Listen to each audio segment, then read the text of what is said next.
The mod community is dying. This was said to me a couple days ago, and it's just as bullshit now as it was when they were saying it right before Fallout 4 came out. This is Eric Sahakron, and let's talk about the Skyrim and Fallout modding communities. So anyone who's followed me for any length of time knows that I've been into modding since basically Doom, when I used to make my own levels for it. Hell, using the Worldcraft editor, I used to make my own levels for Quake and Half-Life, back before Valve licensed the thing and turned it into the Hammer. But at the end of the day, I'm more of an end user than a creator. The mods I created back then were just for LAN parties, nothing special, they never got on the internet.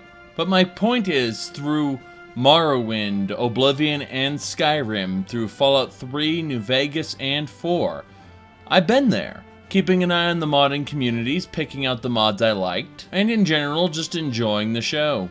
People ask me, am I excited for Skywind, am I excited for Skyblivion, and the answer is no. Because Skywind or Skyblivion wouldn't have all my favorite mods for their appropriate games. I love Morrowind Rebirth, which remakes the cities into a better form in Morrowind, and I love the Better Cities mod and Unique Landscapes mods of Oblivion. Any remakes in the Skyrim engine wouldn't contain my favorite mods. Now, the only thing that could really give these other, quote-unquote remakes some value in my eyes, personally, as a end user. I'm not downplaying the great amount of work it's taken for these teams to put these games together. These are passion projects, and they should feel proud of their work. But as an end user, the only thing that could possibly motivate me would be to go in Skywind and play as the Neverending, to go to Skyblivion, play as the Champion of Cyrodiil, and then to go to Skyrim and continue it all on one character, kind of like the way Fallout New Vegas and Fallout 3 are connected through the Tale of Two Wastelands. Unfortunately, to my knowledge, that is utterly impossible, and Skywind will just be Skywind, because of the fundamental changes it makes to the game. If I'm wrong on that point, well, that's awesome. But basically the only real motivation I would have to use those mods doesn't exist. And the reason I brought this up is because at the same time we've got this huge modding project known as Beyond Skyrim going. Beyond Skyrim is super exciting to me because its goal is to replicate the rest of Tamriel. They're starting off with the Bruma County of Cyrodiil, and they're going to expand it into other areas. Apparently, they are in various states, and Bruma is almost out, according to the team. Sounds very exciting. My point with this, however, is that rather than rehashing old content that won't have the benefit of superior mods, instead, we're going back to an old place, but we're doing it in the 4th era. We are getting a quote-unquote modern reimagining of that place, and I am absolutely fine with that. Because it's been 200 years, the place can change decently. If Skyrim was any model anyway, it's probably changed quite a bit. I'd love to be able to go back to 4th era Morrowind and see the horrible Ashlands and, what kind of tragic fate has befallen Vardenfell and all of this. And that sounds super exciting to me. These are all projects that are ongoing. Now, no matter which one you're more excited for, Skywind or Beyond Skyrim or what have you, the point is that the modding community is still active, and has been. However, as Fallout 4's release date approached, the modding community for Skyrim slowed down. People noticed it, that the only things that were getting really showcased on the Nexus were basically follower mods, usually ones with extremely large breasts. Not that I mind very large breasts or anything, it's just that all those mods, they catered to a very specific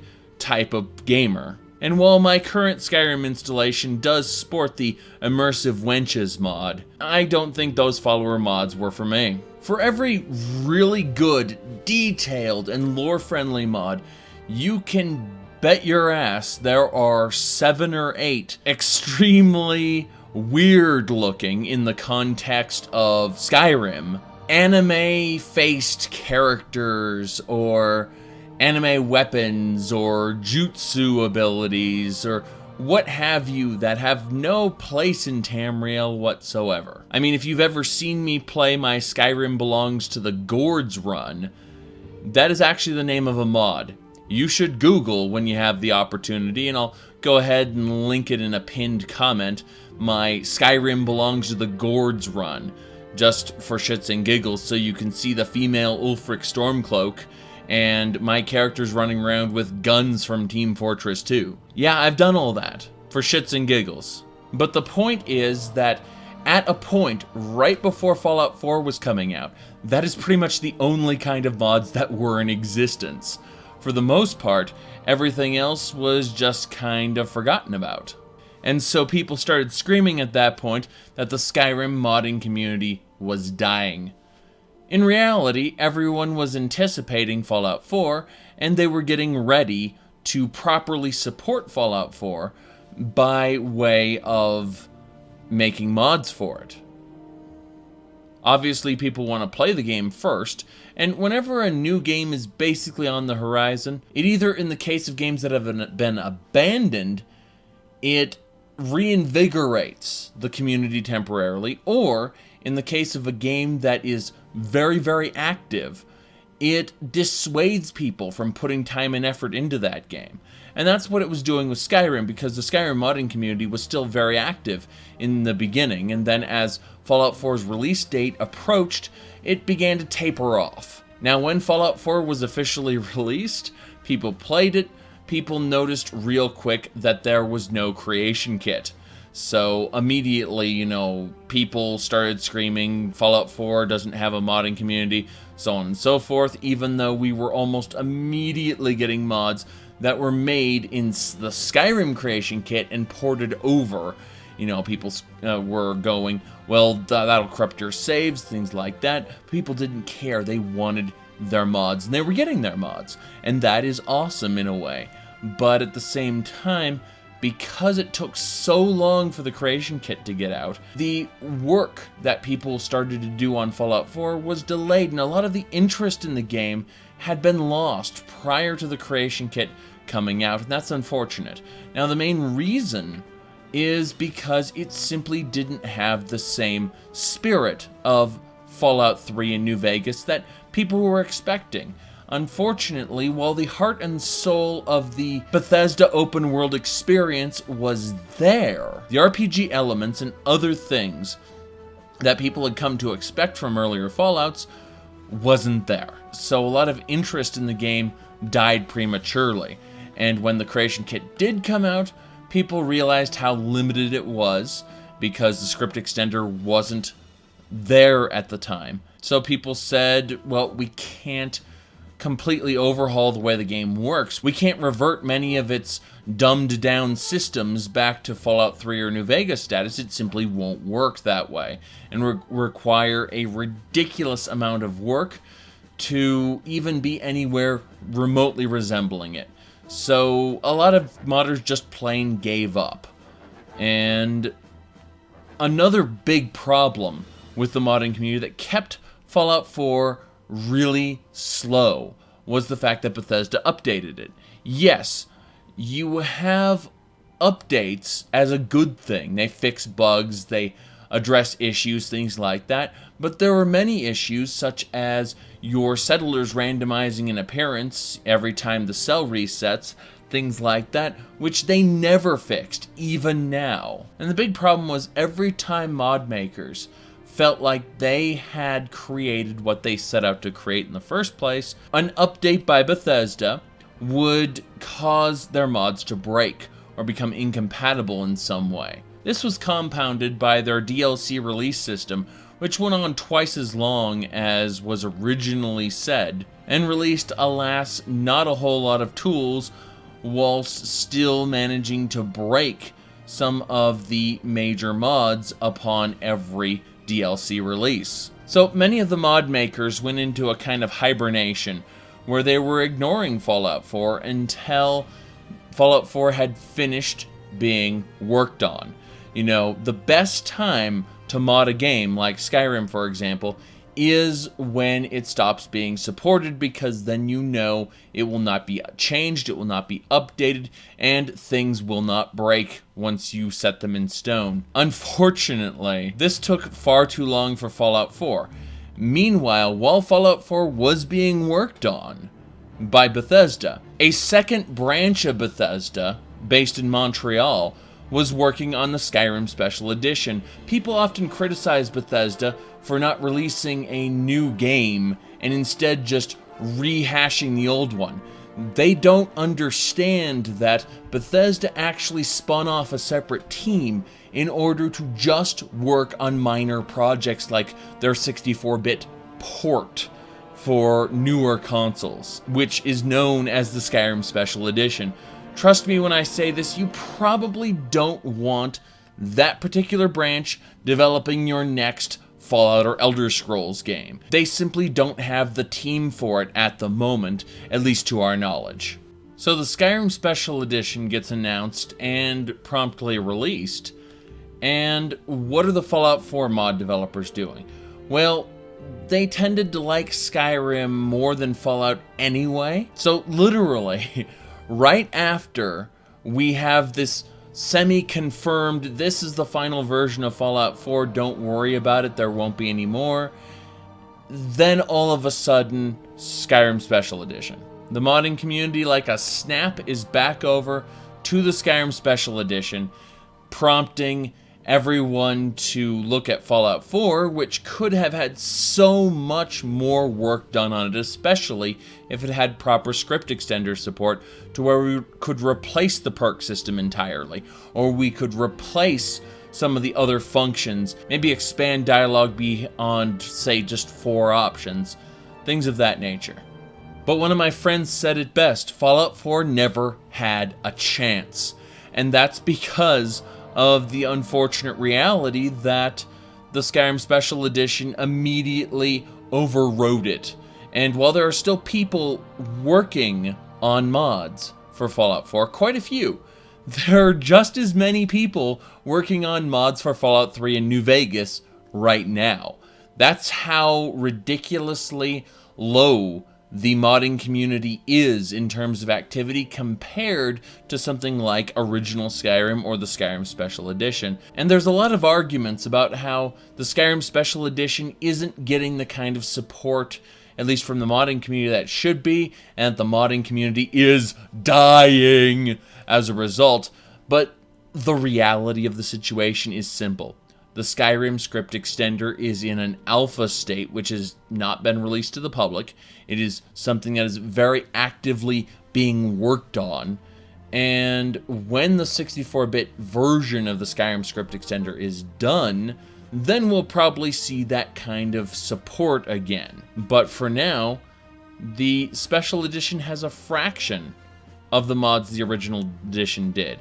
And if it weren't for the greatly enhanced stability that the Special Edition has, I would recommend the original edition all day long. Hell, those supposed graphical improvements of the Special Edition, I immediately wanted to undo those with my own custom E&B preset. The last thing I want to do is look at another Bethesda Montreal generated God Ray, because Boris at E&B Dev made better God Rays, and that's unfortunate.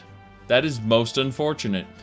I think the biggest triumph will be when I get to use my tetrachromic E&B again, although I know that's some time off because the E&B is still being worked on.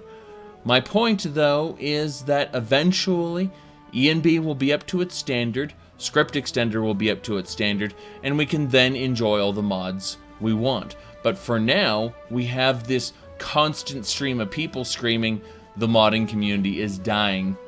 It's not. But let's talk about a few issues with the modding community that have occurred over the years. Now, people being very demanding about where their mods be hosted isn't anything new. There are mods to this day that you technically shouldn't be able to get on the Nexus. I mean, they get on the Nexus anyway, but originally the authors said these will only be hosted on the Great House Fliggerty website. Things of that nature.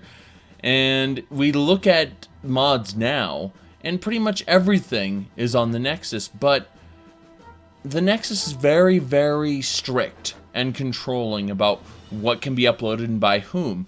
As a result, if you try to upload someone else's mod to the Nexus, and the original author catches wind, or even the Nexus developers realize that this is not the original author, they'll take it down, or more than likely they'll hide it for administrative review, and it'll stay hidden for quite some time. Now I'll get into that little thing about BethesdaNet and mod theft a little later on. What I really want to get into is something that happened when Fallout 4 was originally being released. Because a little bit after Fallout 4 came out, a couple mod makers in fact, took their mods down off of the Nexus, and their deletion message for them was, "Look forward to the mods we'll be making for Fallout 4, we're done with Skyrim." People were flabbergasted. They were like, what the hell is going on? Because they're looking at mods which in their mind should be permanent, are something that once it's out there, it should always be out there, being taken down off of the only site they were quote-unquote allowed to be on. It was the mod maker's choice, and we can argue about parlor modding versus cathedral modding, and hell, I will probably do a video on that at some point, because that is a very charged issue. But the owners, the creators of the mod, decided we don't want it up anymore, and literally took it down, confused the crap out of people, and it resulted in a lot of mod piracy. There are several mods for Skyrim and Oblivion that are only distributed in mod packages without the original author's consent, but because there's nowhere else to get them, people engage in this kind of mod piracy. In fact, there's a whole subreddit devoted to mod piracy, and that was started by the whole paid mods fiasco. And while the users can't fathom why any author would ever just want to take down all their mods, the author sees it from a slightly different perspective.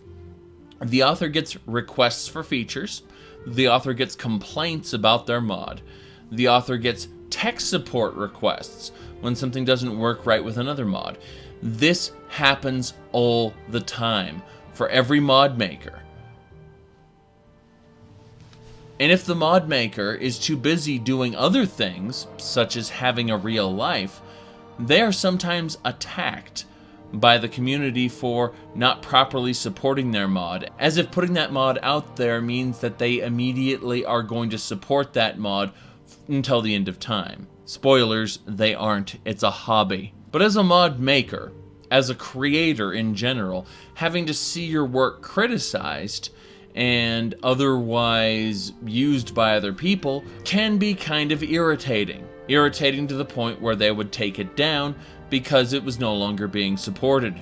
Now, requests and updates and things of that nature actually prompted a larger mod that I actually reviewed on this channel to be taken down, known as Wyrmstooth. The unofficial story with Wyrmstooth, as far as we know, was that the mod maker had some kind of layoff or something occur where they lost their job by no fault of their own. However, because they hadn't renewed their credentials because they were too busy working on webcomics and mods, they weren't able to get another job in the same field because they hadn't kept their credentials up. Basically, the concept of continuing education, many careers, is something you can't slack off on. And if a hobby, such as mod making and webcomic design, take away from that time where you should be keeping up your credentials, I can see why making those things would be considered a hindrance. So the author, in order to remove all temptation to work on these things, deleted Wyrmstooth and the webcomics and everything else they had on the internet. Now, to the user base who wanted to re-download Wyrmstooth, this was considered a huge deal, It was, what the hell is going on? What does this mod existing have to do with you not doing what you have to do to live? But again, they weren't able to see it from that person's perspective. Some people feel emotionally weak to where they cannot be in the presence of a distraction, or they will be distracted. I played an online game for some time where people would, in order to get their exams done or whatever, they would actually delete their characters that they spent hundreds of hours on, and then after the great crisis was over, they would create a new character and feel horribly sorry that they had even been so stupid to delete their character. This is very, very common with weak-willed individuals and their attempts to stave off distractions, when in reality another distraction is almost always going to fill the void. And as far as the deletion of Wyrmstooth goes, it wasn't due to any kind of malice on the developer's part, but more a desperate cry for help that they needed to separate themselves from modding. It sucks. You can still find Wyrmstooth, or versions thereof, on the internet if you do a Google search for it. There are unofficial download links, and the author has given, to my knowledge, a kind of blanket permission for people to share it amongst themselves as long as a Nexus page isn't created for it. And again, when there's a community that has high expectations of you, wants tech support, has criticisms about the mods, things like that, it always pushes you as a creator to continue the work. So I kind of understand why he went to the extreme he did, although I personally don't agree with it. Understanding is not the same as agreement. Now, during this whole time, from Skyrim Normal Edition to Special Edition, there was a mod maker who was working on this grand quest mod. It was to be his magnum opus, known as Awake, Mannimarco. And the idea behind it is the King of Worms has returned.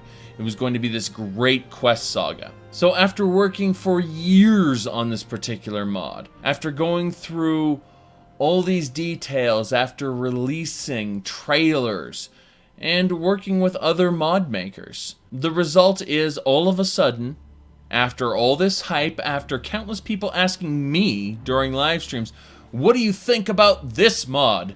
Knowing that I personally don't get hyped over things until they're ready to be released, because this happens. This is the example. The man quit modding, took all his shit down, and explained he did not take down his mods because Donald Trump won. He took down his mods as a result of Donald Trump becoming the next president of his country. He went on to list about how gendered, racial, and anti-LGBTQ insults were going around with the advent of Gamergate. Keep in mind that Gamergate wasn't a trolling hashtag, but with hashtags, all hashtags, they get infiltrated with massive amounts of trolls. In other words, it doesn't matter if it's feminism on Tumblr or it's Gamergate on Reddit. There will be a billion trolls who will piggyback on whatever legitimate hashtag you have.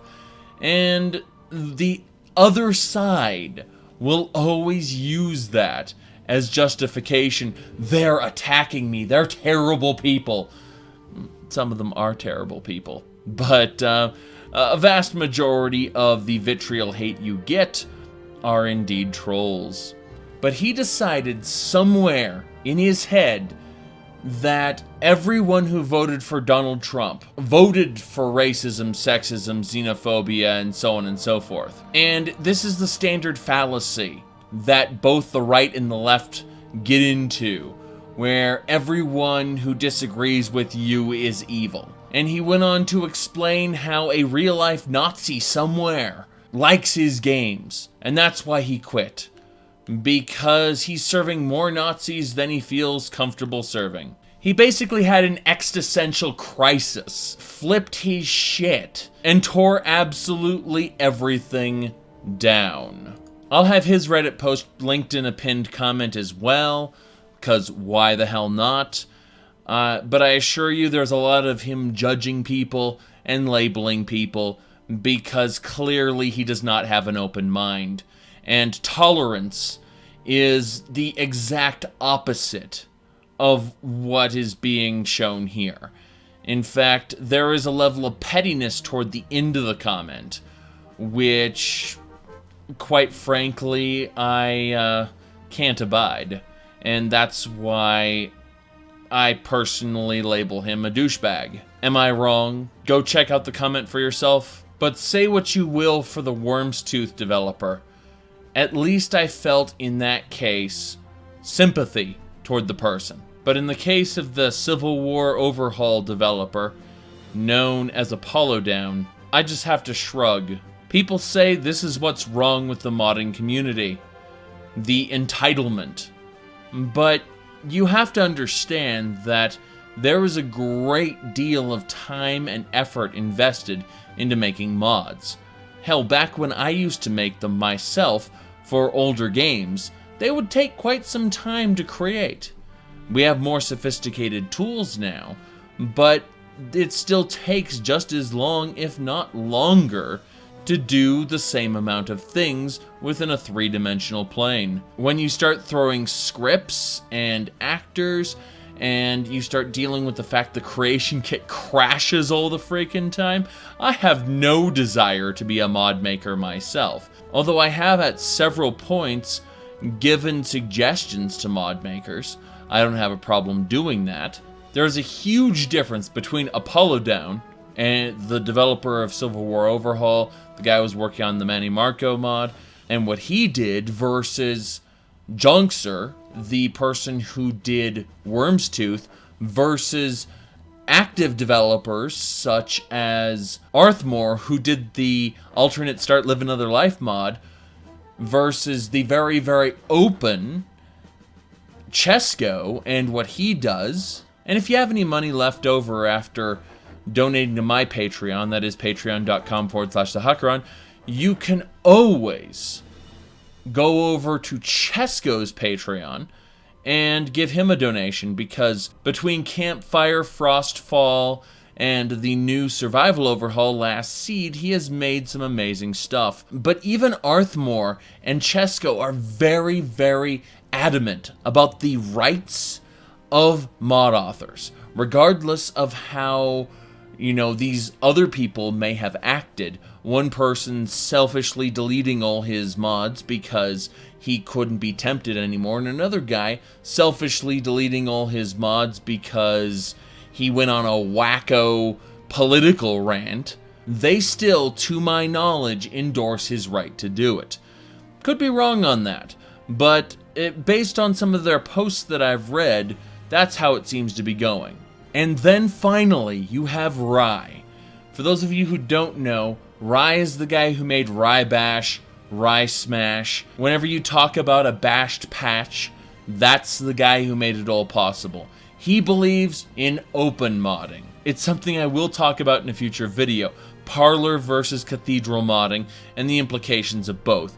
But the point is that each mod maker has their own idea about how mods are supposed to be done, and about how the modding community is supposed to work. Authors leave with a vengeance and try to rip their creations out of the internet. They can't.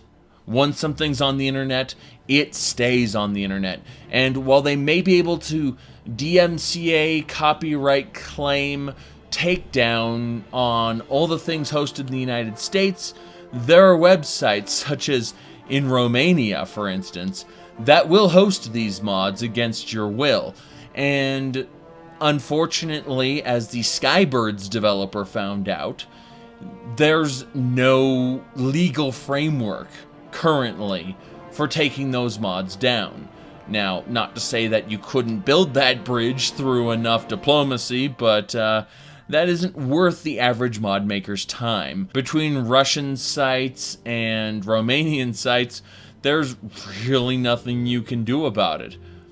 Once a foreign power has decided to host your content on their servers, that's it. The idea of self-ownership ceases to exist, and the developers can scream, they stole it, they stole it, they stole it all they want, just like the Skybirds developer did. The Skybirds developer actually hid his mods off of the Nexus with a explaining how this guy ripped him off, and he won't be sharing any of his mods until it's taken off that site. Well, the mods are back up right now, and honestly, telling other people where to get those mods wasn't a very smart move in the first place. I've already gone over this as far as Fallout 4 goes, but it's doubly true of the Skyrim Special Edition, and that is the concept of mod piracy, where someone will take a mod that belongs to somebody else, one that is on the Nexus, and by the way, the Nexus has a permissions tab. If you click on the perms tab, it will tell you what you are allowed to do with that particular mod. That acts as a durable license agreement. And if you do things with it that the agreement says you can't do, then you're technically violating intellectual property law. Of course, if you live in Russia or in wherever that doesn't respect United States copyright law, everyone shrugs and gets pissed, and then they move on their merry way because there's nothing they can do about it. But for people in the United States, you are actually breaking copyright law. Now, people look at that like, copyright law, ha! No cop is going to arrest me for stealing a mod, and that's right. A cop won't. The whole idea of copyright law is that it's resolved in civil court.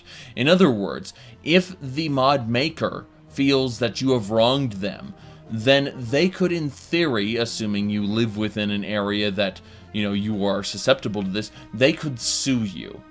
And they could get reparations through civil court. So a good chunk of the world considers the United States' intellectual property laws to be bunk. And unless you're a part of a very large company or you have a legal firm that's willing to go to other countries to deal with shit, you're probably never going to get things resolved. But for those who are in favor of open modding, for cathedral modding, for the idea that these mods are free for anyone to use anywhere, any bits of, I'm giving to the community. Those people are few and far between, but they do exist. And they are in sharp contrast to the people who want their mods to be part of their personal portfolio and want to control where they are.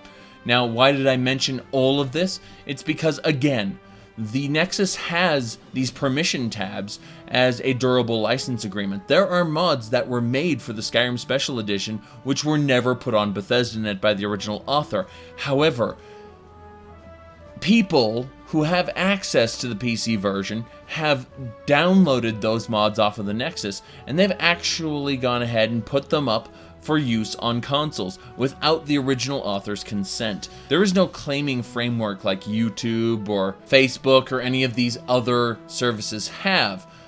BethesdaNet is actually, as far as we know, administrated or owned by ZeniMax Media, their parent company. What does that mean? It means that if you have any kind of complaints with the whole process, and you don't like what another user has uploaded, you have to send a DMCA copyright claim. We're not talking about a copyright strike through YouTube.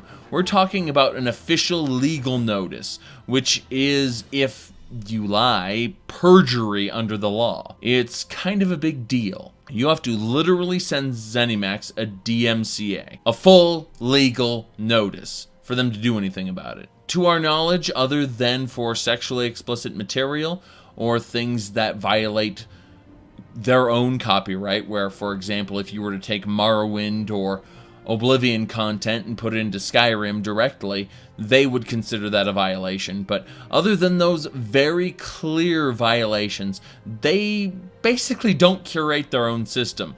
They don't have their own framework. They want it to be a hands-off system. It kind of reminds me of the whole paid mod system for Steam.